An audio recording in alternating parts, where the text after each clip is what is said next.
Welcome into another edition of the BlueWhite Tailgate Pawcast. Andrew Calista, Mike Gross, and Frank Bodani here to take you through an exciting week. Right, gentlemen? It's a little bit more exciting this week than FIU, than Villanova, than the bye week, because it's a whiteout.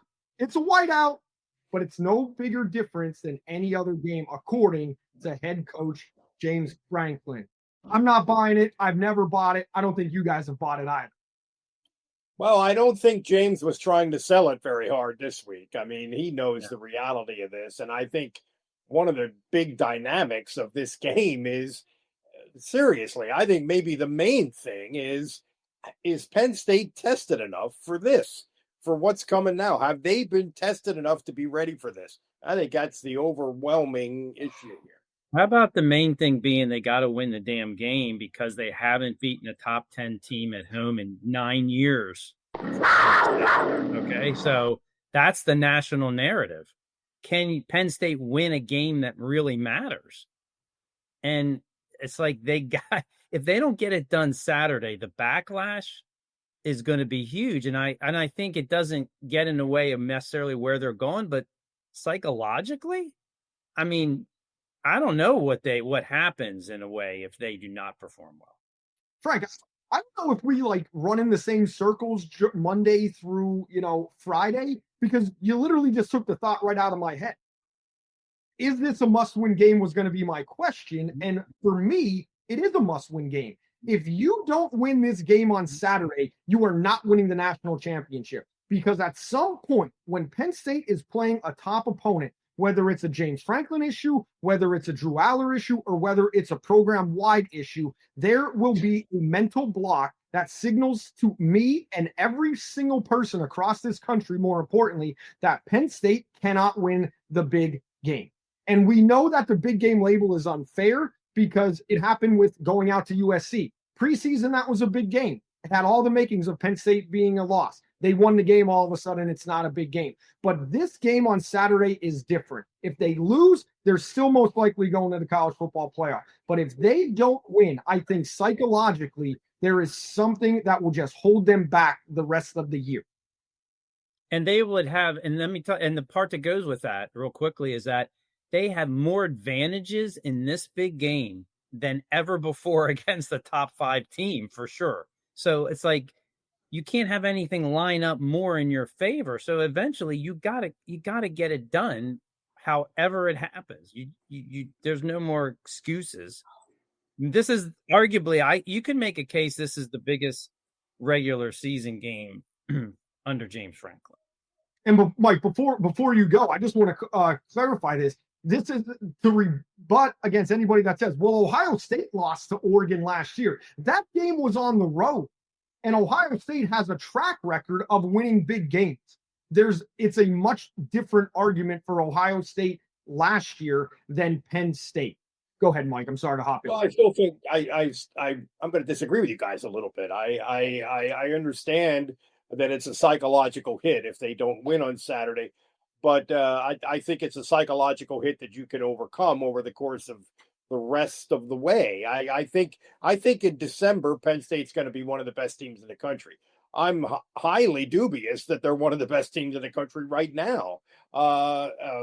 So I don't know if it's. I don't know that it's a must-win game.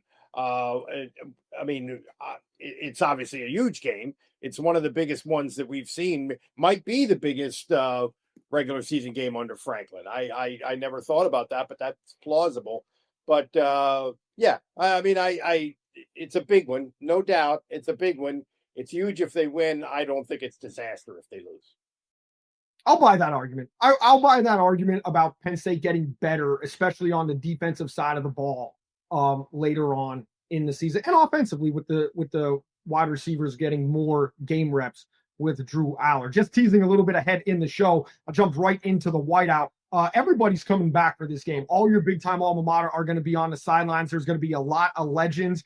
If John Schaefer was on the sidelines for, Villanova, there's probably going to be legends on the sidelines for this top-ranked, top 10 matchup in Beaver Stadium against Oregon under the lights on NBC. Todd Blackledge calling game. And that is all. I say that all to preview our guests coming up on the show. The legendary Penn State wideout and former Miami Dolphin legend, O.J. McDuffie, joins the Blue-White Tailgate Podcast. Really grateful to have O.J. on the show. He's going to give us a lot of great insight on what makes the wide receiver position the most important position on the football field. You talk about wideouts. Oregon has a lot of guys that could catch and run with the football. They also have a guy that could sling it around pretty good. And it's not Dylan Gabriel with the Cleveland Browns, as Penn State saw last year. It's Dante Moore. James Franklin is familiar with them. Penn State fans are familiar with them. And he does a lot of great things, guys. Yeah, he's outstanding. I don't see a big drop off. And this guy was like the number one or one of the top 2 or 3 recruits in the country coming out in 23, I think it was. He's from Detroit. He went to UCLA, which was an unusual choice, I think, and he lasted a year there and then transferred to Oregon and sat for a year behind Dylan Gabriel, who I thought was a terrific college player. And that probably did him some good. And in terms of production so far, now they have not played a great schedule. I think they played a little bit better schedule than Penn State, but not that much. But his numbers have been terrific. Yeah, that's the key. I think one of them is getting to him, forcing him to make some mistakes early in the game and taking advantage, because you can see he's gonna be, if you don't believe already, a really good college quarterback. And if you allow him to get potentially settled into the night, that's where you're gonna have problems. So Jim Knowles knows this. I think Penn State's defensive guys know this. So what can you do? I mean, the other thing here, interestingly, is that Jim Knowles has tremendous Oregon experience, right? So they struggled a bit against him the first time last year at Ohio State, but then he completely shut down the number 1 team in the country in the college football playoffs. So he knows to some degree what it takes to get it done. And now he's got a new quarterback. And Penn State, to me, has to get to him early in the game and make him, if possible, look like SMU's quarterback in the playoffs at Beaver Stadium last year. To amplify that Frank's point there, in the first meeting between Oregon and Ohio State last year, which Oregon won, Gabriel was sacked 0 times. In the second meeting in the playoff, he was sacked 8 times. That's going to be a big piece of this, because Dante Moore has, as impressive as he's been, he's never seen anything like what he's going to run into on Saturday night. And Penn State has to leverage that and get him out of his comfort zone. I think the crowd has a lot to do with that, honestly. Yeah. I mean, the crowd, and listen, I don't buy into that. I know Franklin referenced it, that viral Michigan thing when I think they were playing Mo Bamba, and then all of a sudden Michigan had to take a timeout on the first play. I've seen the crowd actually work. I actually don't think that Michigan game was the loudest. I still go back to Notre Dame, the first White House game. What did Tom Zbikowski say, if you guys remember? 110,000 people are going to be wearing white, so what? They're not on the field. Jimmy Clausen couldn't get the first snaps of the game off. So, and that's with Charlie Weiss, who had a decidedly strategic advantage. Strategic advantage, yeah. Whatever the hell that box of donuts was. We've seen it happen. We've seen a loud Beaver Stadium before. It has to be a level that was 2005 Ohio State for me. That's what the fans have to be. An absolute zoo filled with anger, pent-up anger, going all the way through a game. It just can't be the first 5 minutes of the game and then everybody's on their phone taking videos of a whiteout in the student section. It's got to be a crazy environment. Because Dante Moore, I said to my wife watching the game on Saturday against Oregon State, he just moves the defense around. It's like he's a chess player and he's just placing guys around as he goes through his progression. It's very impressive. What Oregon does offensively is tremendous. It's really impressive. They're very moldable. They have the weapons, a little more tight end oriented this year than they were last year. But again, I think Jim Knowles is really an important figure in this whole thing, because Penn State is not going to be playing man coverage all night. They're not going to be playing press man and having bad matchups and having Oregon just feast on that. That's not going to happen. He's going to throw a lot of stuff at Oregon. Oregon's going to throw a lot of stuff at him. We'll see at his guys. Not him literally, but we'll see what happens. Yeah, I think Penn State could have the best unit on the field. We'll see defensively. But the thing is that, Penn State doesn't have necessarily the kind of star power, certain players that they've had maybe on past teams, but they have all-American type guys at every level. They might have more really good players on defense than they've had, and they got to take advantage. I mean, this has to be like a national statement type performance for their defense. It's like sitting there to do this with you when you have this coach, these guys, and this moment, and that crowd to help you defensively. It's like this is set up for them to step forward on defense and to be there. From the moment it goes, because we've seen other whiteouts where Penn State doesn't win all these whiteouts. Remember, they don't. And we've seen other teams like that Michigan game that you referenced. Well, Michigan came back pretty well in that game. Like they settled in and almost won the damn thing. Right. So it doesn't matter. Like you have to take advantage of the night when you have the chance. You cannot wait around. And I think, to Penn State's credit, to me at least, they seem like they have a defensive coordinator that will help them ensure that they do not do that. Right. This isn't some defensive coordinator giving up, 24 points and a half to Syracuse. I mean, this is a defensive coordinator. I know Syracuse is my alma mater, but I just wanted to take a little bit of a shot at him. What a cheap shot at Tom. The grass is always greener. Terrible. That's a whole other topic. That's a podcast episode in and of itself. But one of the guys that has to step up is Elliot Washington.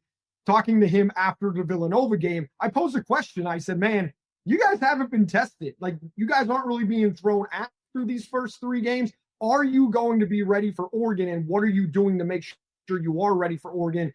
I feel like it's just us working every day in practice. So it's just us like going against each other, just the D squad, us going against everyone. So I feel like that's really what's getting us prepared for these type of games.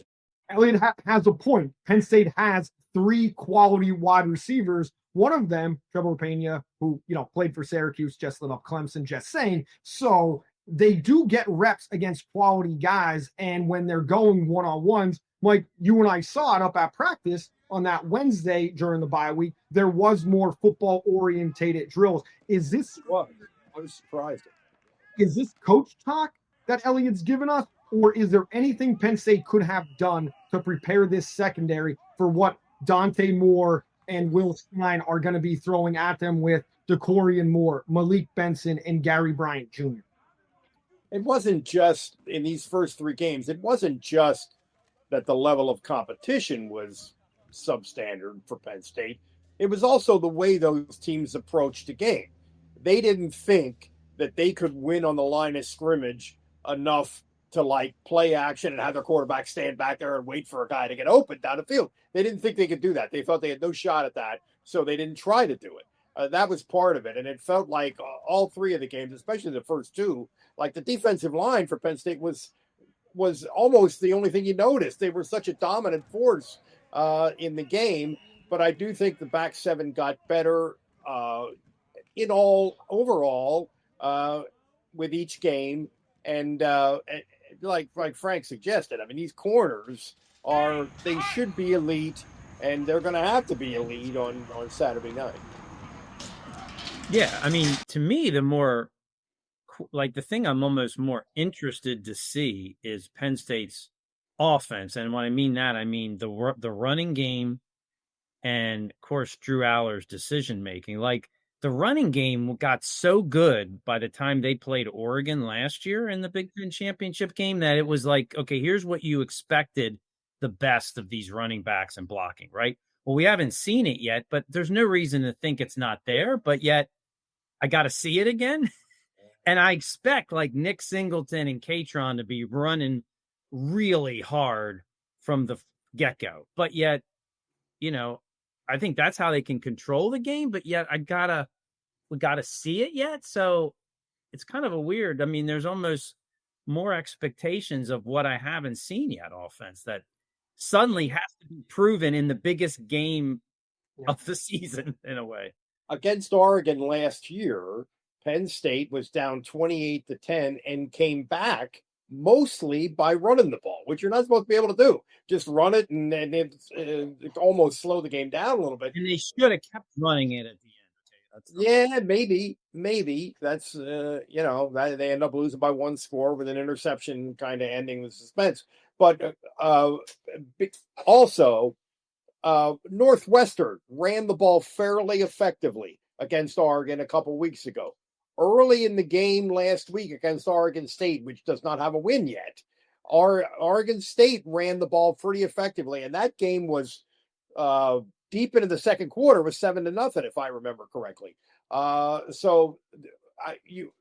It's reasonable to think that Penn State's going to be able to run the ball Saturday night, and they probably have to, and maybe become kind of a play action team, which you don't see much from Kotelnicki. A play action where the run is setting up, driving the ball down the field with the pass. I posed to you guys an impossible question before we get to our great guest, the legendary O.J. McDuffie, talking wide receiver play and just attitude out there in a big game setting. What is more important for a Penn State victory on Saturday? Defensive line play or O-line play? It's an impossible question. You two guys, I posed that to as the smartest guys in the room. I'm gonna say defensive line play, although you're right, it is an impossible question because both of them are critical, obviously. Both of them are huge. But in this specific instance, I think because pass rush is so important to disrupt what Oregon's offense does, and also because Penn State has great players, all-American players on the defensive line, and they need to shine. If Penn State's going to win these kind of games, those guys need to play like all-Americans. It's very close. Obviously, they're both critical. Yeah, that's a tough one in a way because I think they're different looks. Like if the D-line plays really good, like to me, if they actually make plays, just don't play well, but actually make impact plays, well, that could be the game. Yeah. And I'm not sure there's anything the offensive line can do that could potentially quite affect it in that exact way. But yet, to control the tempo of the game, the offensive line is bigger than anything, right? Because they have to be able to not just open up holes, maybe a little better for the run. I mean, they have to be able to protect Drew Allar, because I think lost a little bit in the first 3 games is that he hadn't had the time to stand back there against 3 inferior opponents the way that I thought he might and look down the field. Well, he's got to have some of that ability. I don't think you can continually put him, the type of quarterback he is, under constant duress and expect to have a real good night. I just don't envision. I don't think he's that type of quarterback now, ever. And so I think the defensive line more immediate maybe impact, but I think overall I'm going with the O-line. I'm going with the defensive line, and I tip my hat to something that I saw Lennon Tangwell, the great former Penn State player who does the film breakdowns every single week over on his channel. He's been a guest on our program. Tip of the hat to him for finding this. Isaiah World, the transfer in at left tackle, susceptible to bull rushes. Zariah Fisher, his bull rush has been impressive. I know it's going up against inferior opponents, but that seems to be something that as offenses are keying in, and they're probably going to have Kenyon Sadiq, the tight end, chip on Dani-Dennis-Sutton. You're going to need somebody to step up on the opposite side. Zariah Fisher has to be that guy to step up. Chaz Coleman as well, along with, Zane Durant has to play a great game in the inside, because I'm a little bit worried about the linebacker play going up against this Oregon offense if Dante Moore has a lot of time. I just am. No matter how great Penn State's secondary is, I'm a little worried about Penn State's linebackers. Yeah, and the tight end is also a very good blocker. So you're thinking about mismatches. Tight ends, I've said this before, tight ends are like a cheat code. I mean, they're a matchup nightmare, and this guy apparently is it, plus an extra blocker who might be chipping on a defensive end or something like that. This is where Jin Knowles comes in. What's he going to do to counteract what he knows that this is what I asked James about yesterday. What he knows Oregon is going to do to try to take Dennis-Sutton and Zane Durant out of the game. We've been a heavy rotational team the first 3 games, and that was part of the philosophy.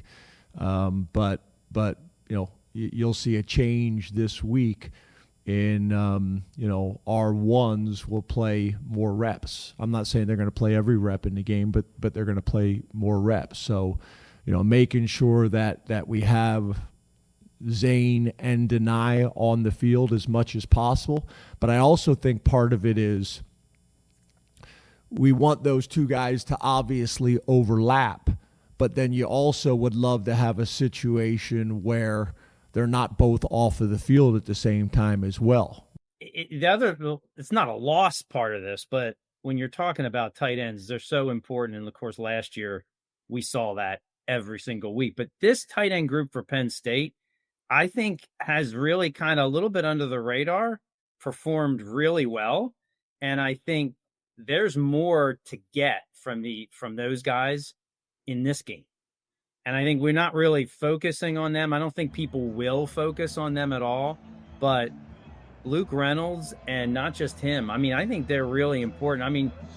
He's not going to be Tyler Warren, but I think you can do the same thing potentially to Oregon with him and with some help that Oregon expects to try to do to Penn State. So I think it goes both ways. Luke Reynolds has been one of my unsung heroes, I think, for the first 3 games. And I think there's a lot more to come from him. And it'll be interesting to see how often Penn State has 2 tight ends on the field, which could come up a lot and be another wrinkle here. Could be. One guy who knows how to get the most out every single time he steps on the field is a former Penn State wide receiver, 1992 All-American, 1992 captain, and also first-round draft pick of the Miami Dolphins. We bring in O.J. McDuffie into the BlueWhite Tailgate Pawcast. Man, I appreciate you guys having me on, man. Super pumped to be on the show, and obviously super pumped for this week. So let's get it. What are you doing right now? Because every time you watch a Dolphins game, O.J. McDuffie is popping up. There's something going on the Dolphins website. So tell all the Penn State fans what the great O.J. McDuffie is up to these days. Yeah, I do a lot for the team still. I do pregame. I was doing pre and post game the last 5 years. I'm just doing pregame this year. I'm on our alumni advisory board. I do a podcast with the team. I do a separate podcast, The Fish Tank, with my buddy Seth Levitt. So I try to stay as involved with the team as possible. As former players, we try to get as close to the field as we can once we're off the field. So that's how I'm getting close to the field these days. Before we get into the Penn State talk, you mentioned the Dolphins. Dan Marino, obviously, you've got a ton of balls from him. At the Orange Bowl, he did something out with the fans. He picked Penn State to beat Notre Dame at the Orange Bowl, a former Pitt guy. So I'm just wondering, when you were playing with Dan, how much Penn State talk was there on the sidelines in the free time and things like that? Well, I'm going to tell you this. I must be wearing off on him, man. He's finally listening to me. Even though we didn't get it done last year, he had the right pick, in my opinion. It's so funny. I always joke about Dan and I being Pitt and Penn State. How Danny would throw me the ball to the beginning. I told him, I said, man, this Pitt Penn State thing is over, man. We're on the same team now, man. Throw me the damn football, But no, he's a great guy. He really is, man. And we get along very well. I was actually chatted with him the other day. His birthday, he just turned old the other day, so I had to hit him up and let him know how old he was, and he really appreciated that. So yeah, Danny's he's a great guy, and our rapport, our relationship, man, has just grown since we both retired a little while back. OJ, I'll start here. I don't know if you remember this a couple years ago at the College Football Hall of Fame. LeVar had an event that you attended where you talked about NIL. It's in great detail and entrepreneurship and all that. Well, Frank and I were there, and at near the end of the whole thing, which was at great length, because LeVar can talk, as we know. At the end, you kind of said, you know what? A lot of people are saying, "Hey, we can't win the big one. We got to beat Ohio State. If you want to beat Ohio State, you gotta pay. You gotta put up the." So, do you feel like progress has been made in that front, as far as you can see, with Penn State getting up with the big national powers in terms of that piece of it? Yeah, well, you know what? It's been the biggest we've seen so far this year. It seemed like we've gone out there, and NIL money obviously is flowing into Penn State pretty nicely. You go out there and you invest in some players and a couple wide receivers. It's just no matter what, like we talked about, it's not going anywhere anytime soon. So I told people basically to ante up or shut up. Basically, is what I was saying. That's what you were saying. Yeah, but I think they made a lot of progress, and I think what's happened more than anything is that a lot of us, like alumni, our generation, and older, of people that are actually, buying into it because we have to. I mean, the other schools been doing it for a long time, whether it was legal or not, whatever they were doing it. And you got guys that on our team that, we could lose. So in order to compete with those guys, I think it's important that these guys get compensated some, as long as it's not crazy. I know we got some guys that make a lot of money, but at the same time, though, they should be taken care of for their name, image, and likeness, in my opinion. Hey, OJ, what is down in Florida? What is the image? What's the talk about Penn State football now down there? Like, what do you hear? What do people talk to you about? What resonates with you about the current, state of the program and the team and such? Oh, they're hyped on it. They really are. They realize that we have a solid program. They weren't talking any trash until they leapfrogged us this week, on the poll. So, before that, though, they were quiet as mice before. And they respect the program. They really do. The consistency that we've had for a long time, obviously we talked about not beating Michigan or Ohio State. But at the same time, though, going to major bowls, winning a lot of football games, compared to what UM was doing down here for a while, but what they weren't used to, not winning a lot of football games. So I think that there's a lot of respect for the Penn State football program, not just here, but, around the country, but definitely down here in South Florida. OJ, the 1991 team, that was really special. Obviously, the game you had in the Fiesta Bowl, everybody remembers it. The game you had against Notre Dame, you and Richie Anderson, that was legendary in Beaver Stadium.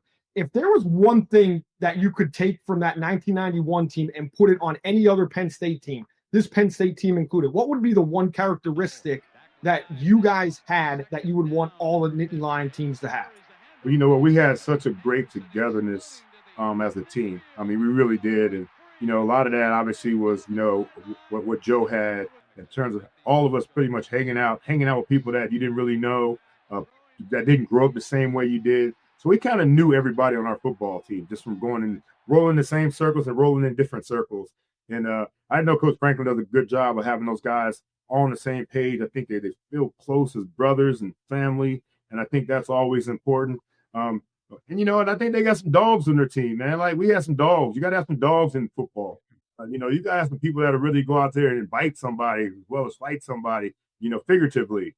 So I think there's so many similarities. I think this team right now is just more talented than we were.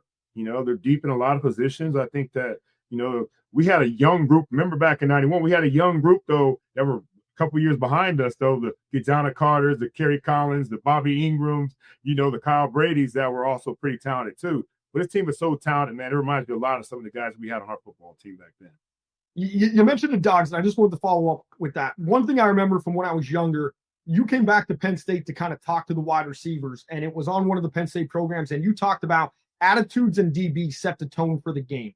Penn State has 3 transfer wide receivers, so it's a little bit different than, coming up through the program. But how do wide receivers go about setting the tone, especially in a big game like Penn State's going to have this week? Yeah, absolutely. They're going up against a couple, freshman corners that they can take advantage of, I think, in this football game. I think also, though, in the run game, that's the attitude I talk about. We've got some great running backs and a great offensive line, but long runs and everything happen because of wide receivers getting the job down the field.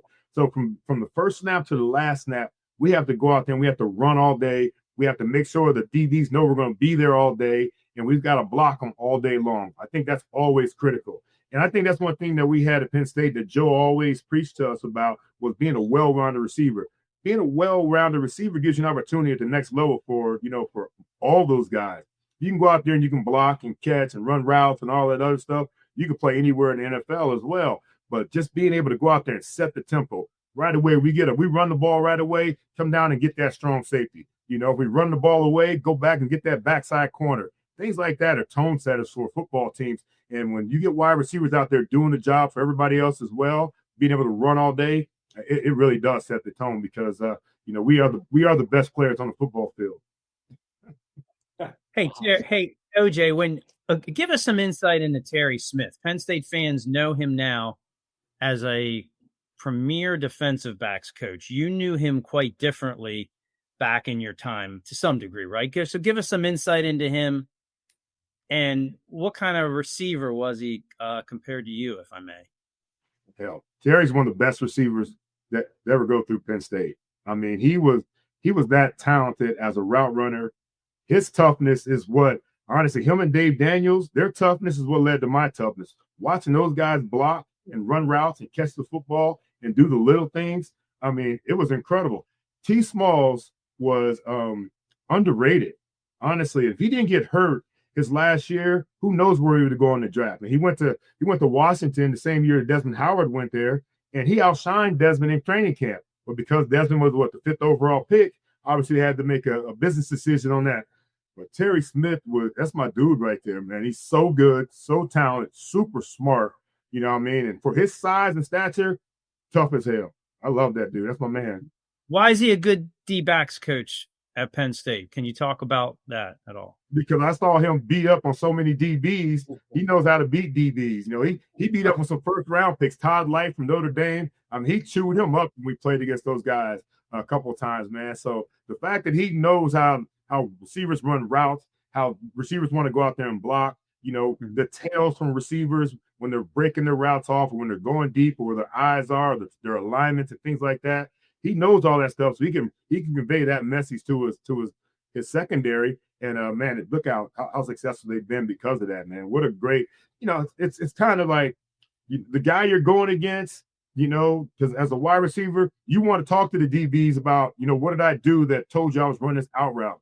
Now, T. Small's been a guy that ran the out route. He can tell his DBs what the tells are for a lot of these guys that are wide receivers in college football. OJ, something that you've used the term a couple minutes ago, talent as a route runner. And route runner is a phrase that we all use all the time, and I'm not sure how well I could even define it. If you're watching a football practice, let's say, can you see a wideout? What do you see and say that guy's a good route runner? Explain a little bit about what goes into being a good route runner. Yeah, it starts off with your feet. Your alignment first, getting off the ball. A lot of teams in college didn't play a lot of press coverage. So are your releases? How are your releases when it comes to press coverage? Are you stepping on a DB's toes? Are you avoiding that contact? Are you threatening what a DB's trying to take away? Because instead of just going to where he wants you to go, there's so many things that go into it. If he's playing you outside leverage, you got to threaten outside leverage if you want to get inside, and you definitely have to threat outside leverage if you want to get outside. So different guys, when they're running their routes, where's their head at? Are their eyes on the DB? Or their eyes on the ground looking at how far they have to go before they break? It should be all natural that, if I've got a 12-yard route, that I know how to get the 12 yards without looking at the hash marks or the white lines and things like that to get there. And then coming out of those breaks, turning your head first. Your head's got to lead your break, coming out of the break, and then your hands follow, I think the eyes are always the key to great hands. But if you can get your head around, get your eyes on the ball, then your hands come, and then DBs have no chance. Sometimes in great coverage, they have no chance. Nice. OJ, you did so many great things when you were at Penn State and with the Dolphins. Great punt returns, reverses, contested ball catcher, route runner, things like that. If you had to narrow down one of your skills, what were you the best at, and what did you love doing the most when you were on the field? You know what? I think my toughness was one thing, just over the middle. Returning punts and kickoffs, you have to be tough because it's not for everybody. Put it that way, especially returning punts with your head up in the air, those guys coming down at you. I think just toughness over the middle. I love the contact. I love football and contact in football. So whether it's blocking or taking a nice hit over the middle, letting the DB or linebacker or whoever know that they didn't do anything to hurt you, get back up, get back in the huddle, and then go do it all again. I think that's it, man. You have to be really tough at that position. It's a lot easier now than it was when I played, with the targeting, and you can't go high on guys, things like that. It's a lot easier for those guys. You can go across the middle pretty much scot-free now. That didn't happen when I played, and I thought that was the fun part of it. Letting a DB, or not letting him, but getting hit by a DB and then getting up and letting him know that it didn't bother you that much. Even though it might have. I've been hit a couple of times where it hurt, but I'll never let a DB know that he got me. That's never going to happen until I get to the sideline where I can hide behind my teammates a little bit and wet a little bit. The change in rules notwithstanding, I feel like what you did in your era, going across the middle, going deep, returning all those punts, it's kind of more of a specialized position in today's game. Do you feel the same way? Yeah, absolutely. I mean, guys that can do it all. We've got a guy down here for the Dolphins named Malik Washington. He reminds me a lot of myself. He does a lot. They hand him the ball in the jet sweep. He runs the middle routes. He turns kicks. And the more you can do them, the more important you are on a football team. But I think that all translates no matter what. This era, that era, whatever it was, if you can do all those things, man, you'll be on a football team for a long time as long as you stay healthy. And I think that, that's part of it, though. And I think that it goes back to what I said before. That's part of what Joe wanted us to do. Now, I think we played the Mountaineers one time. We ran the ball we threw the ball like 10 times. So me and Terry Smith, all we were doing was blocking the whole game. And we had a blast doing it. We were making those DBs so mad that game. And, it paid off. Our run game went over 200 yards, I think, that game. And we just had a lot of fun doing it. But when you see like pro teams see things like that, then they realize this dude's not only, a route runner or return guy, whatever, he's willing to get his nose dirty as well. You know what I mean? And that was always fun for me. OJ, will you get a chance to watch a game like this Saturday night, do you think? Will you get a chance to watch Penn State? I'll be in Beaver Stadium. I'm coming down. I'm coming up. That's awesome. Oh, so then when you're a former receiver in the NFL and in college, when you're watching this game, what do you find yourself just drawn to? What are you watching the most from your position? What can't you not do when you're watching this? Yeah, it's funny because I watch the game kind of like you guys do. I analyze the all 22 at all times. I'm not watching the football like most people that watch football are. So I'm trying to look at the big picture. I like watching, I'll be on the sideline, so I'll get that sideline shot. I'm not going to be on the sideline. I'll have the sideline view, but I'll have that sight to see what everything is going on. I like looking up and watching, especially when I'm by people that really don't know a lot about football. They just love watching football, and they'll try to blame certain people, the quarterback or the wide receiver or this guy or that. And I'll try to correct them if I can. Or if they're right, I'll, acknowledge that they're, doing a pretty good job of analyzing the game. But just watching the game more from, like me, is just kind of like watching film. But to be in that atmosphere while I'm doing that is just going to be incredible. OJ, you talked a little bit about the U down there in Miami, and they're having a little renaissance. And I've seen them play a couple times this year.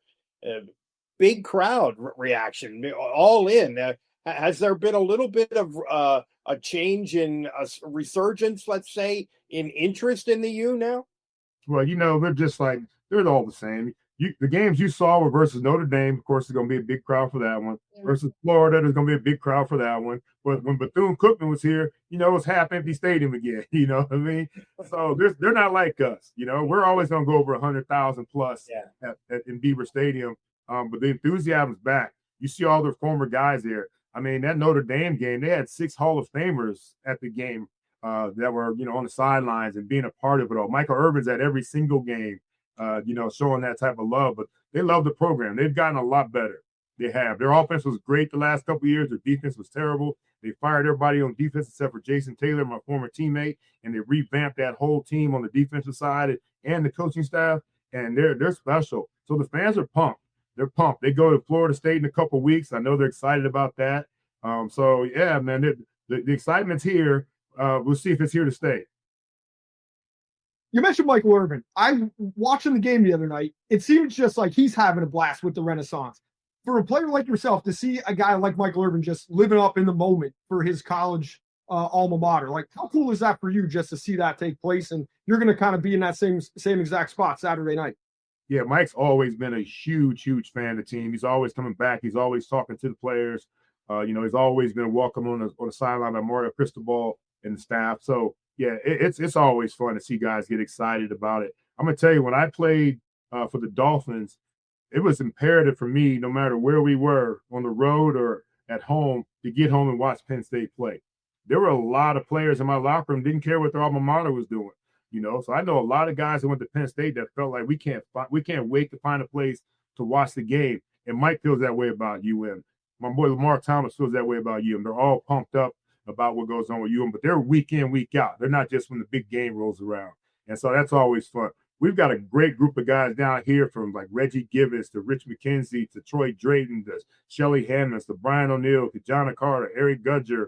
You know, we always get together on Saturdays when we're not in the stadium and watch the game together at a couple different watering holes down here that strictly show Penn State games on Saturdays. Wow. Love it. Love it. Cool. OJ, what's one lasting impact of playing at Penn State that you kind of can think about that maybe even affects you still now? The impact of having gone there, played there. You know what? I think our alumni are second to none. The people that went to Penn State, second to none. You can go to, a buddy of mine was in Arizona. He went to look for the Penn State game. He found another different watering hole there called Mother Tucker's. And he went there. There's a whole bunch of Penn State people there. I went to Vegas a decade ago, went to this one place looking for a Penn State game at 9 o'clock. It was packed with Penn State people. Our Penn Staters and our Penn State alumni are second to none. We love our team, win, lose, or draw. And, we're always going to be there for them. And I think that's what we have that a lot of universities don't have, man. So the biggest impact for me is that brotherhood, that family that we are. You can be walking through the airport and, we are, and somebody's got a hat on, they respond with Penn State, and we just keep it moving, man. So that's huge for me. I love it. I'm good. Yeah. Okay, normally we ask somebody to do a Joe Paterno impersonation. I'm gonna skip that. Man, come on, Andrew. You gotta do better than that. That's solid. Gotta do better than that. That's terrible. That's lousy. That's good. I like that one. That's very good. I'm gonna give you a harder one though to end on, because there's always this debate. I'm gonna give you 4 wide receivers. I want you to, who's gonna be your first pick out of these 4? Kenny Jackson, yourself, Bobby Ingram, and Allen Robinson. Who are you taking number 1? Ooh-wee. Okay. Well, let me tell you this. I've got to take Kenny Jackson, the old man, because he was 2-time All-American at Penn State, and he kicked my butt otherwise. He's number 1 for me. I would throw Bobby's number 2, Allen number 3. My 4, though, who's probably one of my favorites of all time, is Jahan Dotson. Then I put myself probably 5th in that group. Why you say Jahan? Why is your kind of like surprise number 4? Yeah, you know what? His NFL career hasn't taken off like I thought it would, but I loved him at Penn State, doing all the things that we talked about, catching the ball, running the routes. I thought he was such a dynamic wide receiver at Penn State, obviously with a, first-round draft status, if somebody else felt that way as well. But I just thought he was so good. And I've met him in person, and he's such a nice kid as well. Cool, buddy. Cool. OJ, once again, thank you very much for joining the show. I think you're a little humble there, because I have you as the number 1 wide receiver all time at Penn State. That's all. You've always been my number 1 guy on the outside. Well, I couldn't. I'm not like Michael Irvin. Michael Irvin would probably say me, then Lamar Thomas. I wouldn't do that. You know what I mean? So, not many guys could do what you did on the field. So, OJ, thanks a lot for joining the show. Really appreciate it. Looking forward to seeing you on Saturday. Got it, man. Looking forward to it. We are. Great stuff from OJ. He's fired up to be in Beaver Stadium on Saturday. And even though he's behind a microphone now doing podcasts down in South Beach, I feel like he could be out there right now playing with the same intensity that he brought to the field during his playing days. Am I right? Yeah, he's a personality. I like him a lot. He's a good talker, and obviously he was a great player. It's funny how there's a little colony of Penn State guys down there in Miami. That's kind of interesting. And some of whom played for the Dolphins, some of whom not. But yeah, I like that guy, OJ. I like his stuff on Terry Smith, who Penn State fans know on the staff. And the more OJ talked, it's like I'm kind of like, man, I think he could be a pretty good coach. Why he's not doing? I think there's something to gain there, right? I don't want to get anybody in trouble, but I wanted to ask. Penn State's wide receiving coaching hasn't really been up to snuff. There's been some changes. Do you want to relocate from the nice weather to Happy Valley? Probably not. That's probably why there's a big congregation of Penn State alums in South Beach, because I hear the weather's okay. Yeah, the weather's okay down there, and it's that almost tropical lifestyle. Yeah. And by the way, for the youngins that watch this, Saquon Barkley wasn't the first Penn Stater to hurdle somebody. Check out O.J. McDuffie's punt return against the Colts. the man could jump over a human being pretty easily. That's how great an athlete. Want to give OJ another shout out. Thanks a lot for coming on to the program. Guys, coming into this game, Penn State and Oregon.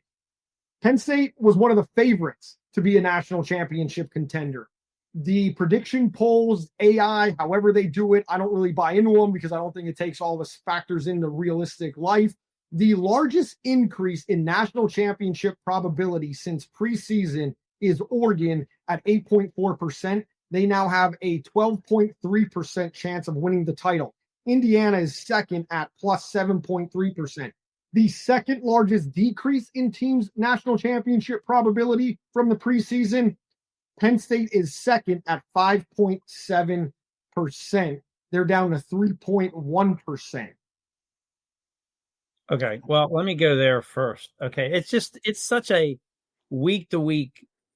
Everybody football wise focuses like the world on this week and then the world on the next week, and there's no bigger picture there, right? Because I think Oregon's getting credit for that 60 some points they put up against a terrible Oklahoma State team that just fired their head coach. That's where they got a lot of it because they haven't done. I mean, it's nothing against them, but they have. I mean, what have they done resume wise to deserve that? If anything, Indiana. Them taking Illinois down the way they did, that makes me wonder, like, what the heck is going on there, right? Way more than anything Oregon's done. So, and Penn State is just, I mean, what does it matter? I mean, if Penn State beat those first three teams 72-0, they probably would have got a jump and we wouldn't know anything more than we do now. So this is where we learn, right? Everybody overreacts week to week except the poll. Penn State, I mean, the people still don't want to drop people, don't want to raise people too much based on their resume, based on the 3 or 4 weeks. That's a weird. I can't believe Penn State is still getting first place votes, which they have gotten every single week. I mean, geez, in both the coaches and the writers poll. Which and again, let's remind everybody that these polls don't matter at all. They have nothing to do with anything. They're just for entertainment purposes only. Absolutely. And after what happened earlier this year when Florida moved up in a ballot after losing a game, a lot of eyeballs on the polls, we'll say, in critiquing on and then that writer posted a video where she attempted to explain her methodology. And did not bathe herself in glory with that effort. Didn't do anything for LA college sports writing. We'll say that. Did not do anything for big city college sports writing on that. Who's the most important player for Penn State? It's one single most important player for Penn State to come out. I know it seems like that's a T-ball question, but I think it could go in a lot of different ways in a game like this, the way Oregon runs their offense. Who is your most important player come Saturday night under the lights in Beaver Stadium? Still Drew Allar. He is the main storyline to me, and he's going to be until he comes up with a complete game with big numbers. And I'm not even going to say in a big spot. It just comes up with a complete game where he's like, we have 4 or 5 quarterbacks around the country every week who go 24 for 29 for 340 and 3 touchdowns again, 4 touchdowns against real opponents. He's never had a game like that. He's never had a game like that in his career. It's time for Drew Allar. There are many, many other elements to the game. But if we're talking about one individual, he's the guy, in my opinion. Yeah, it's hard to argue with that when the position he plays, but he's also the potential first-round draft pick that we've been hearing about for how many years. So, yeah, I mean, even if he doesn't put up tremendous numbers, he's got to really look like he belongs, confident, makes good decisions. It depends on how the game goes. But, yeah, I mean, I don't know how you go with somebody else because nobody's going to have the impact. I mean, I'm going through my head, Katron Allen, Dani-Dennis-Sutton, all really important guys. Zachy Wheatley, too. I mean, he's a guy that could make a big difference. But none of them are going to have the same impact that Drew will and the same spotlight that he will. I mean, like Mike said. I mean, it's conceivable that Catron could run for 300 yards and 5 touchdowns and end up dominating the game. But something. Yeah, but that's not really. But anyway, you don't have that. But as far as you're going to look at the whole picture, all the moving parts, one individual, it's Allar. I think a lot of pressure, and I teed it up that way because I knew you guys were going to go with Drew Allar. It's the obvious choice. And we knew you were going to be a contrarian. I think this game could. He's going with Ryan Barker. Don't even go. Eventually end up being a referendum on Andy Kotelnicki. Andy Kotelnicki has to put Drew Allar in positions to be able to have that game that you guys are describing. Penn State has had a lot of guys. Bo is at Missouri. The book was he couldn't throw at Penn State. Or, Bo says his teammates knew, his coaches knew it. Wasn't really given the opportunity to throw the ball at Penn State. He's doing it at Missouri, albeit against inferior competition right now. But he's been tested, Kansas, and has it like this last week, another game. Harrison Wallace couldn't catch a cold. Couldn't catch a cold if he didn't have a flu shot. And now he's putting up numbers in the SEC. So I think eventually roses wear off. And if Drew Allar continues to struggle, people are going to start to question, why isn't the play calling putting him in good positions? Why isn't there sequencing? It's all fun and games when Tyler Warren is doing freaky things and tackles are lined up on the outside. But when push comes to shove in these big games, people want to see results. So I think there's a lot of pressure on Andy to call a very good game to put Drew Allar in spots. If Drew Allar doesn't succeed, then all the fingers are coming back at him and he'll own it in the post-game presser. But that's kind of my thoughts on that. That's a good point. I mean, most of us won't really know what Andy did that. I mean, I think what you're saying is true, but it's going to be hard for a lot of people to dissect whether Andy did that or not. I think it's going to have to be what Drew's decision. I mean, quarterbacks are hard too, because we blame them for everything, but a lot of times a pass that looks completely off isn't necessarily their fault because the wide receiver didn't do what he was supposed to do. So, I just think that for Penn State, they work well when the run game and the pass game is so complementary, not necessarily asking Drew to win anything. So can they do that? I mean, so to me, it just goes back, it's like, can you come out and run the ball with two guys who are supposed to be All-American candidates that have all these yards and all these accolades? I mean, if they can't produce in this game, then I think that's a huge, huge issue. I mean, this is the night set up for them, Well, but I think what Andrew's saying about Kotelnicki though is interesting in that I'm sure Oregon's going to go into this game thinking they're going to try.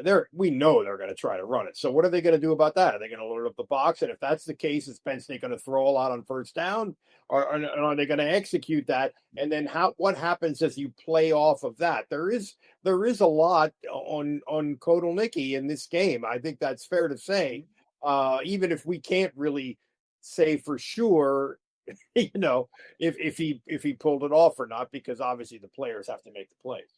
Well, and I think you might see Drew Allar actually, in that regard, run the ball a little. I mean, he hasn't run the ball at all really this year, and I think that could be. He did at times in that Oregon game last year.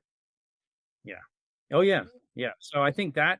I mean, if there's any time to put him at risk a little bit for this, because of what he can do, for the sake of the team. I mean, you pick your spots, but I think that will be part of this as well. All I'm saying is, the buds come off the rose very quickly. From standing next to Bob Stoops in Madison, Wisconsin, hearing him talk about this is what Yurcich does. He hits you, and then throws them deep, to we didn't call it exactly how we drew it up. Things unravel pretty quickly. And I think in Penn State, where the program that they want results, this is one of those games that they need to see the results. I'm not comparing Andy to Mike Yurcich in any stretch of the imagination. I'm just using it as kind of an example of a timeline. Before we get to picks, number 2, number 6, or number 3, number 6, depending on what poll you want to look at.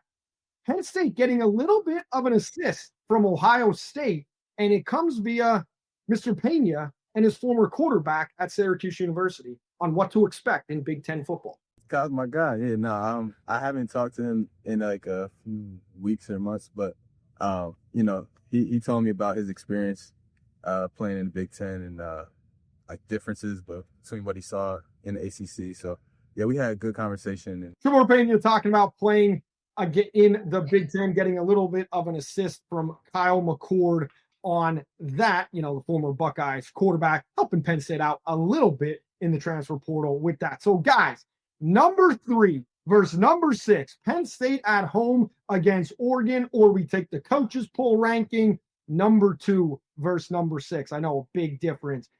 How do we see this game going? Time to pick them up. Go, Frank.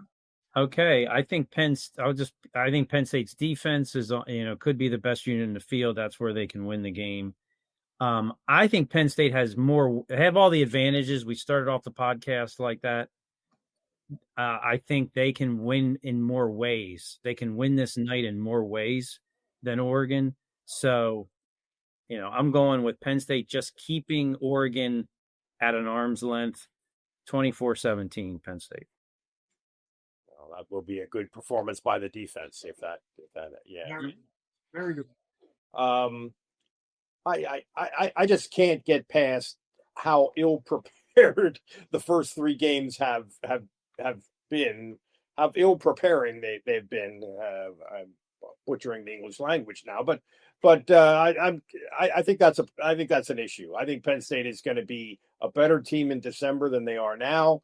I went back through Penn State's history, and I couldn't really find, going back to pre-Big Ten, I couldn't really find an example like this where they played nobody for the first month of the season and then played somebody huge in week 4. I couldn't find that. The closest thing I came was years in which they lost that game, that week 4 game, or that bigger test. I'm going to go with Oregon, 34-27. I have my pick all ready to go, and then Frank threw out his number, and then Mike, you just threw out your number. I picked Penn State to go 12-0 this year. I'm not one to back down from any of my picks, so I'm going to stick with it. I think this is a lot closer than I originally had it to start the year. I think Penn State's held some stuff back.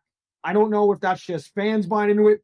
James kind of alluded to in the press conference. He's like, is that fans saying it? Is that media members saying about, when you have a schedule like this?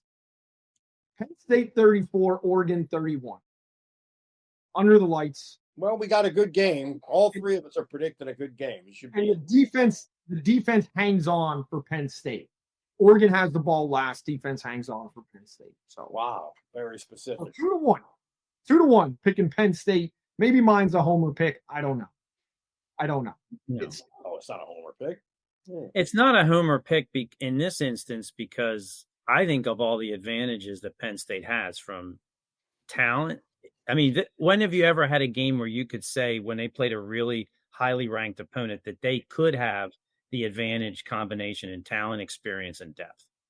And at least that's in the argument. At least it's in the conversation now. And when you throw that in against, I don't know. Yeah, I don't. With the whiteout crowd and the coaching staff, and we've highlighted Jim Knowles, you throw all those things. I mean, they have the advantage. It's not a homer pick. That's a lot of points. That's a lot of points. 65 points is a lot. I think that's the way most people believe. I'm going on the low end because I think it could be a little bit of an uglier game. I could see teams moving the ball up and down the field and not scoring for one reason or another. So that's why I'm going low. The over-under is 53.5. Just for perspective on that 65-point total. So that's it. Penn State, Oregon. There's not much we could say here more as we release this podcast on a Wednesday, but the countdown is ticking. Frank, you called it one of the biggest games in Penn State's recent history, maybe the biggest regular season game in James Franklin, since 2016. Yeah. Since I agree with that, yeah. The Minnesota game. Oh, okay. All right. All right. Well, but you can't count games after the result. Yeah, Oh. that's true. No, Oh, we do it all the time. We do it biggest all the time. game going into it. Yeah. Yeah, going into it. That's A what lot we of got. excitement. It's Wednesday. There's Fans no are- more. It's Wednesday. It's Wednesday. The podcast dropping Wednesday. If you're going to the game, remember, be loud. If you're a Penn State fan, drink some of those adult sodas, but be respectful to everybody walking through the parking lots. Most importantly, have a good time. I want to thank O.J. McDuffie for joining the BlueWhite Tailgate Podcast. Make sure you're following Frank Bonanni over at the York Daily Record, clicking on all his articles, and also the Gross Rational product from Mike Gross on the Substack. Make sure you subscribe. Mike is pumping out great content all week long as well. So from Frank and Mike and O.J. McDuffie, I'm Andrew Plista. We'll see you next week.